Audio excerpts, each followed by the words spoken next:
नमस्कार, आप देख रहे हैं न्यूज़ 1 इंडिया। मैं हूं आपके साथ दीपिका ओझा। स्वागत है आपका यूपी की ललकार में। सुल्तानपुर में एनकाउंटर में मारे गए बदमाश मंगेश यादव के पक्ष में मोर्चा खोलकर क्या अखिलेश यादव फंस गए हैं? ये सवाल इसलिए क्योंकि इसे लेकर सत्ता पक्ष से बहस करते करते अब अखिलेश यादव ने समूचे पीडीए की दुहाई देनी शुरू कर दी है और आरोप लगाया है कि सबसे ज्यादा एनकाउंटर पीडीए समाज से जुड़े लोगों के ही हुए हैं।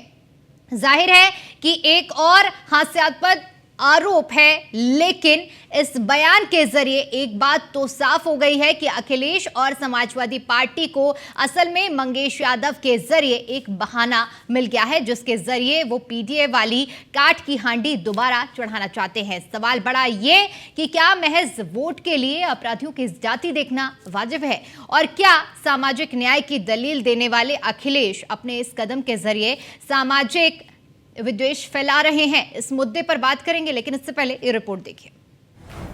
अपराधियों में जाति की तलाश, अखिलेश को वोट की आस, सामाजिक न्याय का नारा गुल, जातियों में बांटने की सियासत फुल। लोकसभा चुनाव में समाजवादी पार्टी को पीडीए के भरोसे यूपी में बड़ी कामयाबी क्या मिल गई? अखिलेश को लगता है कि बस यही वो ब्रह्मास्त्र है जिसके जरिए बीजेपी से मुकाबला किया जा सकता है। ऐसे में अखिलेश की सुई जाति पर यूं टिक गई कि लगता है कि इसके अलावा भारतीय राजनीति में कोई और मुद्दा ही नहीं बचा। सुल्तानपुर में मंगेश यादव नाम के बदमाश के एनकाउंटर के बाद अखिलेश ने आरोप लगाया था कि मंगेश यादव की जाति देखकर उसका एनकाउंटर हुआ। इस मुद्दे पर काफी दिनों से आरोप प्रत्यारोप का दौर जारी है। अखिलेश यादव इस मुद्दे पर इतना आगे बढ़ गए हैं कि बैकफुट पर जाना भी मुमकिन नहीं। लिहाजा अखिलेश यादव ने अब मंगेश यादव मामले पर 2 कदम आगे बढ़कर नया आरोप लगाया है, जिसके सेंटर में है पीडीए। अभी तक जितनी भी हत्याएं हुई हैं या एनकाउंटर हुए हैं, सबसे ज्यादा पीडीए परिवार के लोगों की हत्या की है सरकार ने। हम लोग न्याय दिलाने के लिए सदन से लेकर के और संघर्ष के बीच में भी जाना पड़ेगा, तो समाजवादी लोग पीछे नहीं रह सकते। और भाजपा ने तो इतने एनकाउंटर किए, उत्तर प्रदेश को फर्जी एनकाउंटर की राजधानी बना दिया।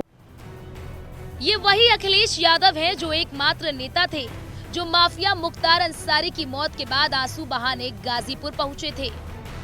उस मुख्तार अंसारी के घर जो गंभीर मामलों में दोषी करार दिया गया था, बावजूद इसके अगर अखिलेश ने उसकी कब्र पर आंसू बहाने से परहेज नहीं किया तो फिर औरों की तो बात ही क्या।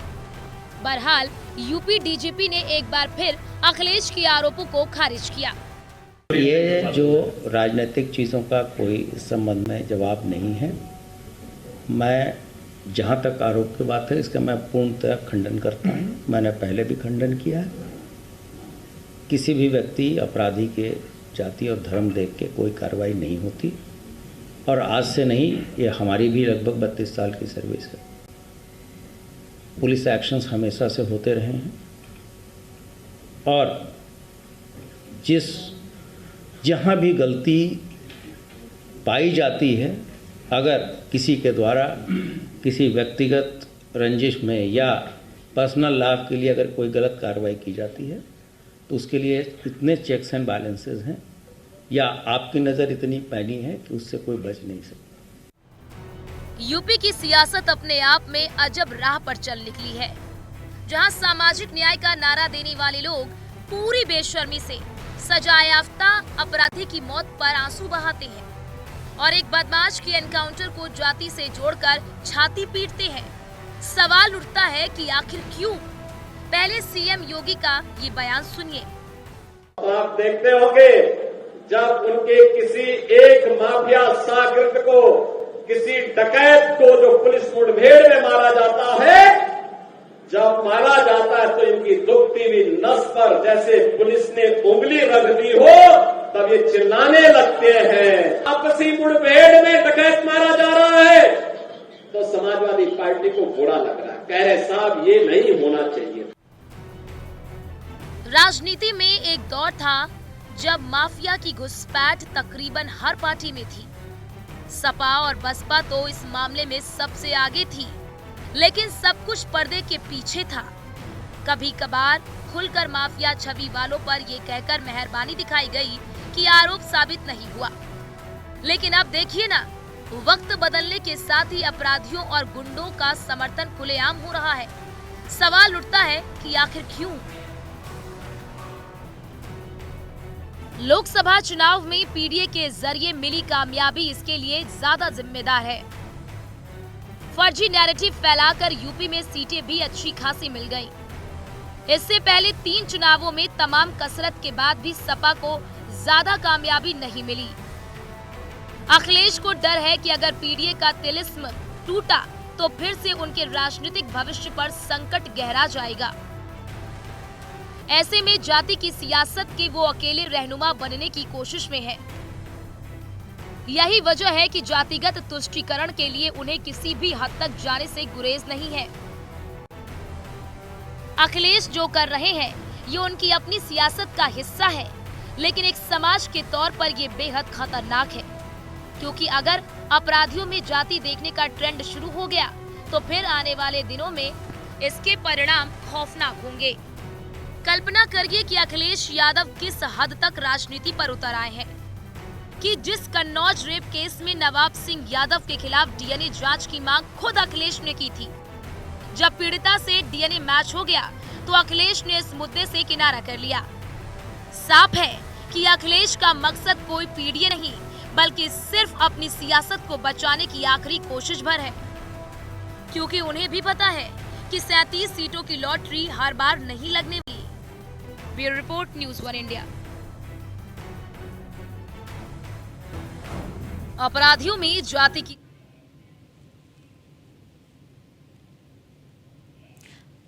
और चलिए इसी मुद्दे पर करते हैं चर्चा करने के लिए हमारे साथ मेहमानों का एक खास पैनल जुड़ा हुआ है, जिनसे मैं आपका परिचय करा देती हूँ। ऋचा राजपूत जी हमारे साथ जुड़ी हुई हैं, प्रवक्ता हैं भारतीय जनता पार्टी से। अभिषेक वाजपेयी जी हमारे साथ जुड़े हुए हैं, प्रवक्ता हैं समाजवादी पार्टी से। निरंजन पोद्दार जी हमारे साथ जुड़े हुए हैं, वरिष्ठ पत्रकार हैं। और MC द्विवेदी जी हमारे साथ जुड़े हुए हैं, पूर्व IPS रह चुके हैं। आप सभी मेहमानों का मैं बहुत बहुत स्वागत करती हूं आज की इस चर्चा में। और चर्चा की शुरुआत MC जी आपसे करना चाहूंगी, क्योंकि द्विवेदी साहब, जिस तरह से एनकाउंटर हुआ है और एनकाउंटर को फर्जी एनकाउंटर करारा जा रहा है विपक्ष की ओर से, ऐसे में मैं आपके अनुभव पर समझना चाहूंगी कि आप किस तरह से देख रहे हैं इन एनकाउंटर्स को और इन पर लग रहे आरोपों को। एनकाउंटर फर्जी है या नहीं है, ये बात तो जांच के बाद भी साबित हो सकती है, परंतु किसी भी एनकाउंटर को बिना जांच किए और बिना ये पता लगाए कि कैसे हुआ, क्यों हुआ और क्या जो व्यक्ति मारा गया वो अपराधी था या नहीं था, ये इनकी बातों को पता लगाए बिना कोई जातिवाद या किसी प्रकार का आरोप लगाना उचित नहीं होगा।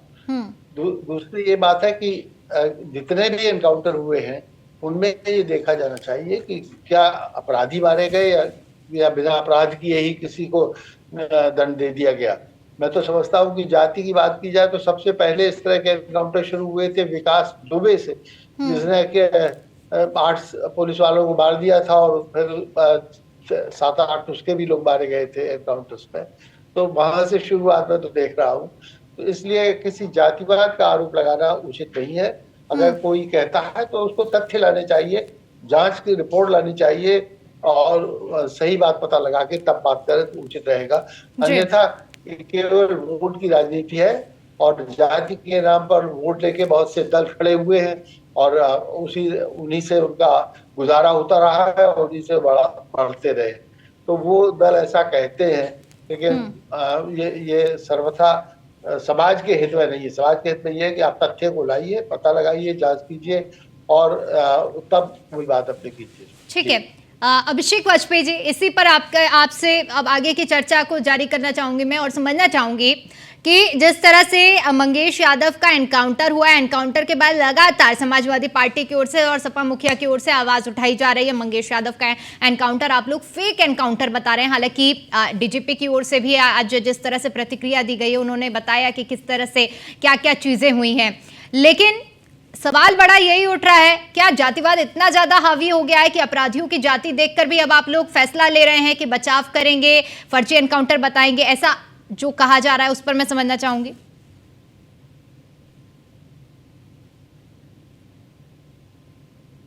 अभिषेक जी, क्या आप तक आवाज पहुंच पा रही है? जी, आवाज आ रही? जी, आवाज आ रही है? जी जी जी, धन्यवाद दीपिका जी। और जब मैं आपके प्रश्न का उत्तर जरूर दूंगा, लेकिन उसके पहले जब आप प्रोमो चला रही थी तो आपके प्रोमो में मुझे आपके वक्तव्य कम, भारतीय जनता पार्टी के वक्तव्य ज्यादा दिख रहे थे, क्योंकि राजनीतिक भविष्य से लेकर के ऐसे सारी चीजें बताई गई तो मुझे खुद सोचना पड़ा कि भारतीय जनता पार्टी के, अगर आपका प्रोमो ही सब कुछ बोलेगा तो भारतीय जनता पार्टी के प्रवक्ता क्या बोलेंगे। दूसरी चीज कि अब आते, क्योंकि आपने उस पर कानून व्यवस्था की कई सारी चीजें बोली, तो मैं सोच रहा था कि जब आपका प्रोमो आ रहा था तो उसमें क्यों नहीं भारतीय जनता पार्टी के एक नेता का नाम क्यों नहीं आया, जो प्रत्याशी भी रहे, जिन्होंने पुलिस वाले को जबरन अपनी स्कॉर्पियो में भर करके आगे ले जाकर के गुंडई की थी, उसको मारा कूटा था, उसके बारे में एक बार भी क्यों नहीं एक बात आ गई, उसमें कहीं प्रोमो में दिखाना चाहिए था कानून व्यवस्था पे। दूसरी चीज, एक बात वो भी जब वो सिलसिले में चल रही तो मेरे जहन में एक दिमाग में और एक चीज आई कि मेरठ की उस घटना का जिक्र क्यों नहीं हुआ, जो भारतीय जनता पार्टी के मंत्री हैं, जो कि सेवानिवृत्त सैनिक के जमीन कब्जाने के आरोपी हो गए, उनके ऊपर अभी तक कोई कार्रवाई क्यों नहीं अब अभिषेक जी, ठीक है, आपने चैनल पर सवाल उठाया तो मैं इसका जवाब भी देना चाहूंगी। जब आप उस रिपोर्ट का जिक्र कर रहे हैं कि भारतीय जनता पार्टी के प्रवक्ता का काम ही हमने किया है, हमने हर एक तथ्यों को दिखाया। सुनिए पहले, अब आपकी बात मैंने पूरी होने दी, अब सुनिए पहले, आप उस रिपोर्ट के बारे में सुन लीजिए, उसके बाद आपकी, तब आप उसमें अपनी प्रतिक्रिया, जब मेरी बात खत्म हो जाएगी तब आप अपनी प्रतिक्रिया दीजिएगा, मुझे कोई आपत्ति नहीं, लेकिन जो मेरा समय है वो मुझे समय दीजिए आप। उसके बाद आपका प्रश्न आता है कि डीजीपी साहब ने जो प्रेस कॉन्फ्रेंस की, कौन व्यक्ति होगा जो अपने किसी भी प्रशासनिक अधिकारी या कोई भी व्यक्ति जिसने जो काम किया उसका बचाव नहीं करेगा। हर एक व्यक्ति करेगा। मेरे यहाँ पे अगर कोई एम्प्लॉय है, मैं एक बिजनेसमैन भी हूं, तो मैं अपने जो कर्मचारी उसका बचाव तो करूंगा ही करूंगा ना, क्यों नहीं करूंगा, आखिर करूंगा, क्योंकि उस जगह पे हमको बतानी पड़ेगी कि अगर मैं बता दूंगा नहीं ये गलत है, तो भविष्य में जो किए गए और भी एनकाउंटर हम सब ने देखेंगे, कितने सारे फेक एनकाउंटर हुए हैं, उस पे, अच्छा, जो उसके साक्ष्य पेश किए गए उस पर क्या कहेंगे? उसके बाद दीपिका जी, अभी आपने पीडीए की बात कही, तो मुझे याद आ गया कि तकरीबन इस भारतीय जनता पार्टी में तकरीबन 125 के जो एनकाउंटर हुए हैं, तो पीडीए के अगर हम फुल फॉर्म में उसमें देखेंगे तो लगभग 125, मतलब 60% एनकाउंटर जो है वो 125 के दायरे में जाते हैं, और अदर जो एनकाउंटर हुआ 40 मतलब 19% और 42% जिसका डाटा अवेलेबल नहीं है, मतलब 21% आते हैं, 42 ऐसी एनकाउंटर्स हुए जिसका डाटा अवेलेबल गवर्नमेंट के पास नहीं है। ये बाकायदा मैं आंकड़ों की बात कर रहा हूँ, लेकिन भारतीय जनता पार्टी किस कदर निचले स्तर पर उतर चुकी है, मुझे तो यही सोचना पड़ेगा, और हम पूरी जनता जनार्दन को ये सोचना पड़ रहा है आज के डेट में, क्योंकि भारतीय जनता पार्टी के पास जब जवाब देने के लिए कोई भी चीजें नहीं है, तो जनता के मुद्दों पर जवाब देने के लिए कुछ नहीं है, तो सिर्फ वो समाजवादी पार्टी और उनको देखने पे बोल रही है, क्योंकि भारतीय जनता पार्टी के पास कुछ भी काम बचा नहीं है। आदरणीय अखिलेश यादव जी द्वारा किए गए कामों का ही अभी तक फीता काट रहे हैं, उनके पास खुद के काम गिनाने के लिए तो है नहीं, तो आखिर जनता जनार्दन के मुद्दों पर हम क्यों नहीं बात करते हैं? चलिए ठीक है, अब अभिषेक जी, चूंकि आपने रिपोर्ट पर भी सवाल उठाए थे तो उस पर भी मैं आपको जवाब देती हूं कि न्यूज़ वन इंडिया हमेशा उन मुद्दों को उठाता है, चाहे दल कोई भी हो। हमने हमेशा निष्पक्ष खबरें उठाई हैं और निष्पक्ष मुद्दे दिखाए हैं। जो आंकड़ा, जो रिपोर्ट पेश की गई है, अगर वो उस आधार पर बनाई गई है, इससे आपको मिर्ची लग रही है, हमने हर एक तथ्यों को उसमें रखा गया है। देखिए, जहां जो दल गलत होता है उसके हिसाब से रिपोर्ट बनती है। दूसरी बात आपने कही कि डीजीपी अपने कर्मचारियों को बचा रहे हैं, अरे भाई साक्ष्य रखे गए। तीसरी बात आप सुनिए, आपने कहा कि सपा मुखिया ये फीता काटने वाली जो आपने बात कही है, क्यों आपको पहला एनकाउंटर हुआ है क्या राज्य में? पहला एनकाउंटर हुआ है क्या? इससे पहले कितने एनकाउंटर हुए? तब आप लोगों ने आवाज क्यों नहीं उठाई? क्यों जाति देखकर आप आवाज उठाते हैं? क्यों अपना डेलीगेशन आप जाति देखकर, जो यादव है उसके पास अपना डेलीगेशन भेज रहे हैं? उत्तर प्रदेश में हाल ही में कई ऐसी घटनाएं हुई है, बहराइच में कितने लोगों ने जानवरों के आतंक से अपनी जान गंवाई है, क्या आपका डेलीगेशन वहां गया है? सवाल उठाने से पहले अपनी तरफ देखिए। खैर ऋचा जी, अब मैं आपके पास आना चाहूंगी इसी सवाल पर। अभिषेक जी, आऊंगी आपके पास। जी जी बहुत बहुत धन्यवाद मुझे पैनल में शामिल करने के लिए दीपिका जी। मैंने सुना अपने सपा के प्रवक्ता जी की बात बहुत गौर से। बड़ा आश्चर्य होता है कि इतिहास में पहली बार कोई राजनीतिक पार्टी अपराधी, कुख्यात अपराधियों का महिमा मंडल कर रही है और बेचारे उनके प्रवक्ता इतने मजबूर हैं कि उनको भी उनकी हाँ में हाँ मिलानी पड़ रही है।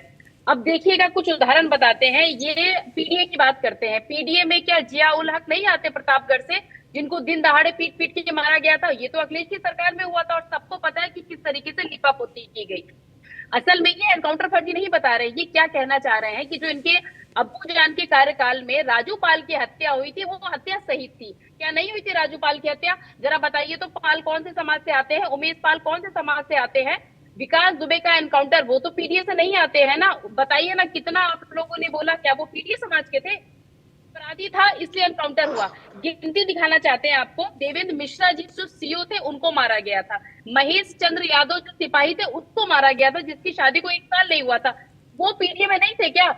विकास दुबे ने जिस तरीके से निर्मम हत्या करी थी 8 पुलिस कर्मियों की, उसके बदले उनका एनकाउंटर हुआ था। और आप क्या करें, एनकाउंटर का पक्ष ले रहे हैं। दूसरी बात ये बताइए, नवाब यादव जी के यहाँ अपना डेलीगेशन भेजते, बिना पेट के सोचिए उसको वीडियो में पकड़ा गया था और उसका ये पक्ष ले रहे हैं।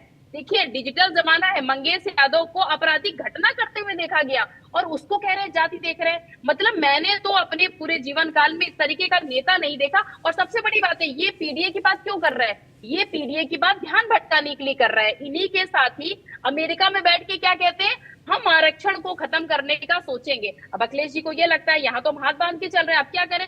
पीडीए की बात करो, अपराधी पे ध्यान दो। विकास का तो मुद्दा इनके पास है ही नहीं है, विकास की तो ये बात कर नहीं सकते। लेकिन ऋचा जी, आरोप तो ये भी लग रहे हैं ना कि जाति देखकर एनकाउंटर हो रहे हैं। उनका भी कहना ये है कि जितने ज्यादा आंकड़े सामने आ रहे हैं, उसमें पीडीए पर ही एनकाउंटर के मामले सामने आए। इस पर क्या कहेंगे? बहुत छोटा सा उत्तर चाहूंगी, क्योंकि निरंजन जी भी काफी देर से इंतजार कर रहे हैं। जाति देखने का नहीं है। देखिए, ये तो संभव है नहीं है कि पुलिस की मुठभेड़ हो, पुलिस पूछेगा तुम यादव हो, चलो तुम किनारे हट जाओ, चलो तुम मुस्लिम हो, चलो तुम क्या, अच्छा तुम मिश्रा हो, तुम सामने आओ। तो ये जो अमिताभ वाजपेयी जी बैठे हैं, तो इनको भी बड़ा बच के रहना चाहिए। ये भी अपने आप की सुरक्षा वगैरह ले ले, जैसे अखिलेश यादव जी डर का माहौल पैदा कर रहे हैं। तो ये तो संभव है नहीं कि जो अपराधी होगा वो पहले जात बताएगा, तब पुलिस उसमें एक्शन लेगी। ठीक है, चिंता आपको अपनी मानसिकता की करनी चाहिए। अच्छा ये बताइए, कन्नौज में नीरज मिश्रा का जब सर काटा गया था, तो क्या सोच के काटा गया था? किसने काटा था? किसके आदेश पे ये काम हुआ था? तब तो किसी ने जाति की बात नहीं करी है। आदित्य राणा जो सबसे बड़ा, जिसने सबसे ज्यादा पीटीए के समाज के लोगों की हत्या की, आदित्य राणा तो अपने अगड़े समाज का है, उसका भी। चलिए ठीक है, बहुत छोटी सी प्रतिक्रिया अभिषेक जी आपसे लूंगी, उसके बाद चूंकि निरंजन जी भी काफी देर से इंतजार करें। ठीक है ऋचा जी, अपना पक्ष रखने दीजिए अभिषेक जी को। जी, जब मुझे लगता है कि शायद भूल गए कि पूजा पाल, जब पाल साहब की बात करें तो उनके घर में टिकट कहाँ से दिया गया था। और जब पुलिस विभाग पे जब बात करते तो मुझे लगता है कि सर इनको ध्यान में रखना चाहिए था कि मुझे लगता है कि इनको इस बात का भी ध्यान रखना चाहिए था कि उत्तर प्रदेश की पुलिस की आज स्थिति ये हो गई है कि एक बीमार की हत्या करने वाले अतीक के 2 बेटे, मतलब वीडियो में आ रहा है कि बंदूक लहरा रहे हैं। चलिए ठीक है, ठीक है निरंजन जी, माफी चाहूंगी देर से आपके पास आने के लिए, लेकिन आपने सभी पैनलिस्ट को सुना होगा। आपकी क्या राय है? क्योंकि जिस तरह से यहाँ मंगेश यादव का एनकाउंटर हुआ है और एनकाउंटर के बाद लगातार इस पर बयानबाजी हो रही है और ये बयानबाजी थमने का नाम नहीं ले रही है। अब आप किस एंगल से इसे देख रहे हैं? क्या इसे जातीय एंगल देने का जो प्रयास किया जा रहा है, फेक एनकाउंटर बताया जा रहा है, क्या कहेंगे इस पर? देखिए दीपिका जी, मैं शुरू करूंगा जब अखिलेश यादव जी ने समाजवादी पार्टी के अंदर सक्रिय भूमिका के अंदर जब आए थे, और जब मैंने देखा था 2011-12 की बात बता रहा हूं कि जब डीपी यादव को, मुलायम सिंह यादव जी जब डीपी यादव को समाजवादी पार्टी ज्वाइन करवा रहे थे, तो उस टाइम अखिलेश जी अड़ गए थे कि हमें इन अपराधियों से दूरी बना के रखनी है। तो कहीं ना कहीं ऐसा लगा था कि एक युवा जोश है, बाहर से पढ़े लिखे व्यक्ति हैं और कहीं ना कहीं आकर के अब अपनी राजनीति का, जिसको कहते हैं चेहरा और मोहरा, बदलने का प्रयास करें। और उसके बाद में कई मौकों पे ऐसा लगा भी, लेकिन वास्तविकता जानते हैं क्या? वास्तविकता ये है कि कई बार आपकी नींव ऐसी होती है, आपकी फाउंडेशन ऐसी होती है कि मजबूरी आपसे वो गलतियां करवाने के लिए आपको विवश कर देते हैं। मैं ये बात इसलिए कह रहा हूं कि 2024 के चुनाव से पहले कि जिस तरीके से अखिलेश यादव जी का एक चेहरा और मोहरा बदलता सा लगा था, कि जिस तरीके से वो अपराध के ऊपर या तो बोलते नहीं थे और बोलते थे तो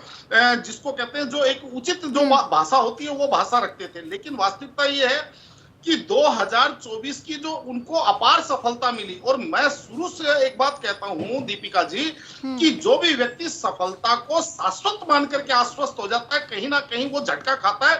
2024 के अंदर जैसे भारतीय जनता पार्टी ने लोकसभा के चुनावों के अंदर झटका खाया, तो उसी तरीके से अब मुझे लगता है कि अखिलेश जी ने ऐसा समझ लिया है कि जो हमारी जीत है वो शाश्वत है, और इस चीज को लेकर के वो आश्वस्त है। और इसके अंदर मजबूरी मैं इसलिए कह रहा था कि जो मेरे को पता चला है, कई नेताओं से मेरी बात हुई है और समाजवादी पार्टी के बहुत वरिष्ठ नेताओं में से किसी व्यक्ति से मेरी बात हुई, तो उन्होंने कहा कि जिस तरीके से अयोध्या के अंदर एक कांड हुआ और एक कांड हुआ यहाँ पे आपका कन्नौज के अंदर, तो उसके अंदर दोहरा मापदंड अपनाया गया कि वहां पे मोहित खान के साथ पार्टी खड़ी हुई नजर आई, अखिलेश जी खड़े हुए नजर आए, जबकि जो कन्नौज के अंदर जो नवाब सिंह था, नवाब सिंह यादव जो था, उसके साथ पहले दिन ही किनारा कर दिया गया कि ये हमारी पार्टी में नहीं है। तो कहीं ना कहीं जो एक समाज है, जो यादव समाज है, उसके अंदर एक आक्रोश या उसके अंदर एक समझ लीजिए उस चीज के लेकर के बेचैनी थी। ठीक है, ठीक है। अब इस पर अभिषेक जी कुछ प्रतिक्रिया देना चाह रहे हैं, जवाब सुन लेते हैं। जी अभिषेक जी। देखिए, निरंजन भाई ने जब बात बोली तो मुझे बड़ी बेचैनी से हुई कि आखिर ऐसा क्या बोलने जा रहे हैं वो। लेकिन जब बात उनकी वापस से वही सुन करके मुझे लगा कि वही पिटारा वापस से लेकर के आए हैं कि जब अपराधियों की बात करते तो उनको भी अच्छी तरीके से जानकारी है कि आदरणीय अखिलेश यादव जी किसी भी अपराधी की पैरवी नहीं करते हैं। एक बात।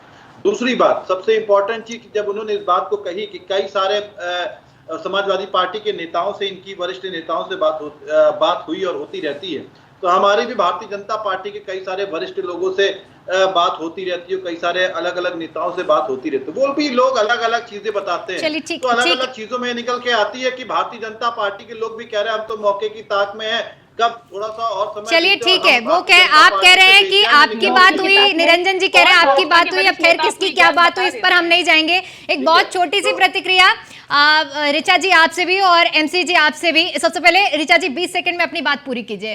जी देखिए, जितनी भी अपराधियों की वकालत ये अखिलेश जी कर रहे हैं, एक्चुअली ये सारे के सारे अपराध इन्हीं के पैदा करे हैं। अब बात क्या होती है, जिसके पास हमारे राज होते हैं ना, उसको हम लोग बेचारा बस बचा के रखते हैं। अखिलेश जी को पता है बचाएंगे नहीं तो क्या करेंगे, खुद भी फंसेंगे। चलिए ठीक है, एमसी जी आप किस तरह से फाइनल इस पूरी डिबेट को कंक्लूड करेंगे, मैं आपसे समझना चाहूंगी। आखिरी के 20 सेकंड।